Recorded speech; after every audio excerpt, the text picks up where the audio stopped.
about your kids, and then dude, it's so crazy. You'll get shit on. You know, if you tell the truth and you really live it, and you're successful, you get shit on way more than average people. Average people don't get shit on at all. There's nothing to shit on. I mean, money. You have all this money. I'm like, that's not how it works. If you give anyone anything, you're gonna fuck them up. Yes. They say, well, you should give that money away. And they're like, you don't even have the money to give away. Jesus.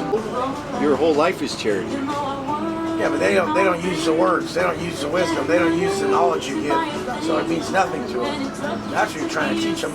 That's the whole thing. We're only thinking about the people who don't hear us, when so many people hear us. Yeah. So many people do. They shock you every day. Yep. They'll finish your sentences so dope. Yeah.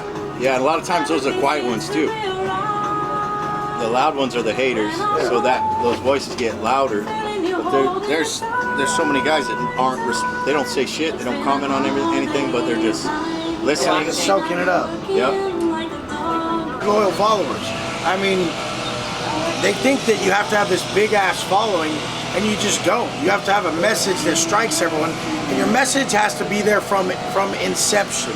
Every follower that he built came from his habits and what he was teaching and the way he changed his life. Yeah, and like the problem you motherfuckers are doing is you're working for money, meaning you're doing this for the money. We don't give a fuck about the results of us. Do you understand? We do it because it's part of who we are. There's a deeper purpose of just personal expansion in this game, and we have an obligation to the world to do the same. So regardless of the results, we always show up and do the same shit. And what happens in that case, we become very valuable to the world. One of the best part is people, they say, oh, I like to help people. I like to help people for a living. I said, well, why aren't you already doing it? Yeah. Your phone's right there. Yeah. So you're having to be told to go help people on your phone? Funny, I didn't have to be told. I was in prison and was risking getting more prison time by using a phone to help people with the phone, and I didn't have to be told. Right. Like, I'm the origin of all of these types of this speech pattern. Everybody copied me. Bedros never spoke that way. Like, none of these guys.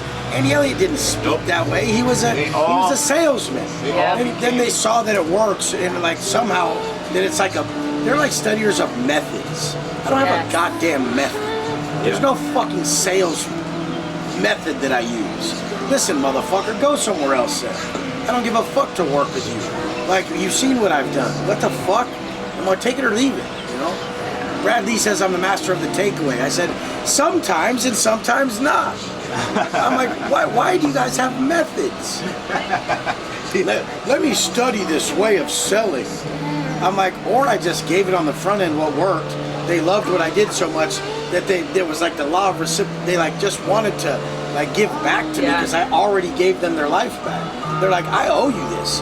If I get more, awesome, but I feel like I owe you this. And then they would just, what's that, the law of something? Reciprocity. Reciprocity, yeah. But it's like, Jesus. And then they want to learn terms. Like, they always want these quotes and these terms. I'm like, have you ever just lived some very simple guidelines and saw how your life changed and your thought process changed?